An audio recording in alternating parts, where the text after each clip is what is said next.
The gift of love. I agree today to be the gift of love.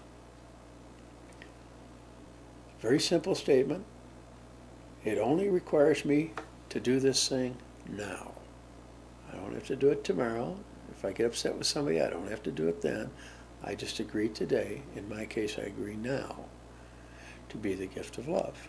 That also ties in, I think, with every 12-step program that exists, because it's one day at a time. So that's all we have to worry about. This is not a big project. Just do it now.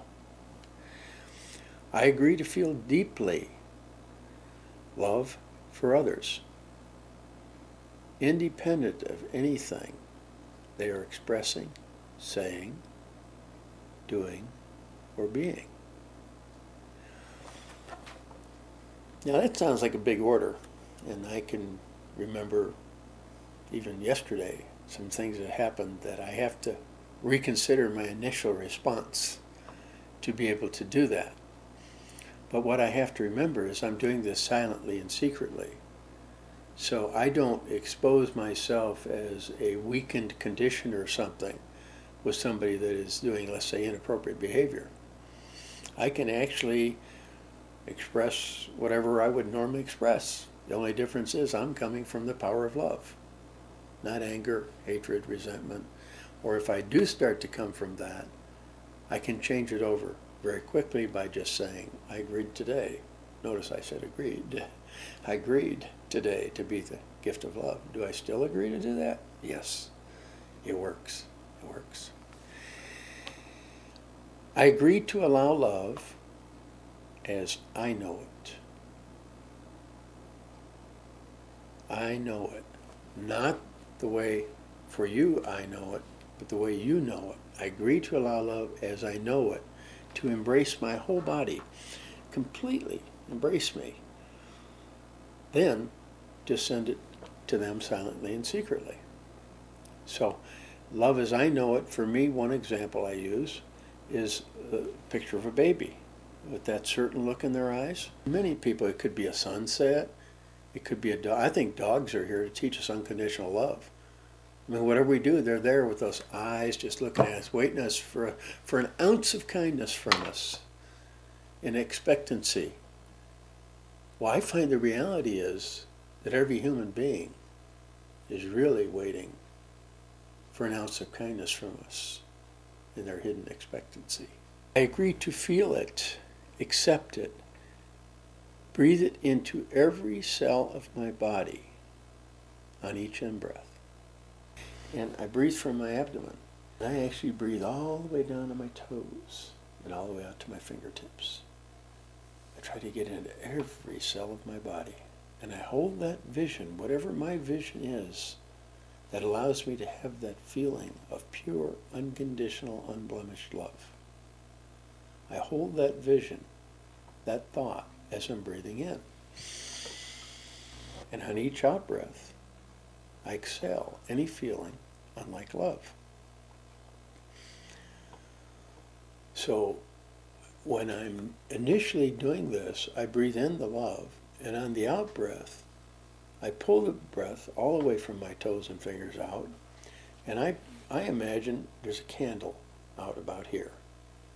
And all I want to do is I want to make the flame flicker. But consciously, I have let go of the vision.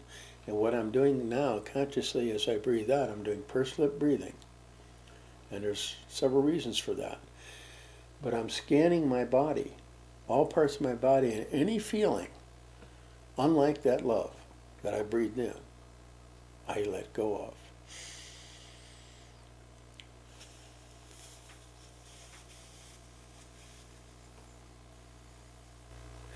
I call that the flame of transmutation. As I exhale anything unlike love, it's transmuted. I will repeat this breathing process multiple times until I feel it fully and completely. Then I consciously, on the in-breath, hold the vision and amplify in me the feeling of love. And on the exhale,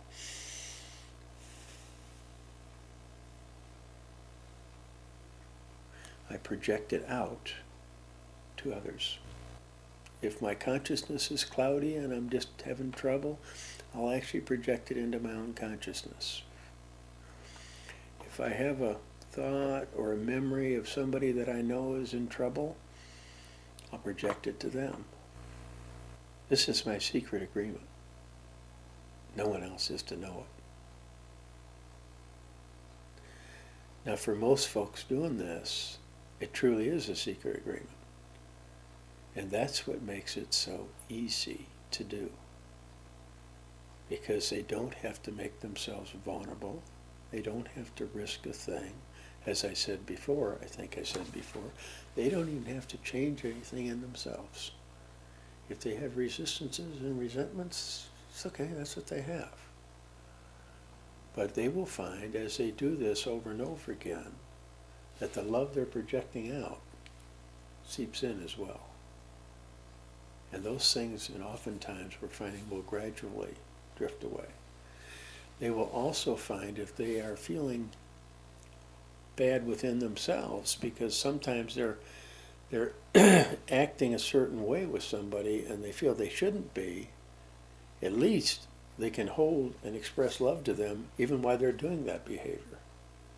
And who knows, if they do that enough, whatever the other person is doing that's causing that reaction in them may no longer be necessary. I'm not sure how that works, but if it works, let it work. That's not a bad payoff for the whole process.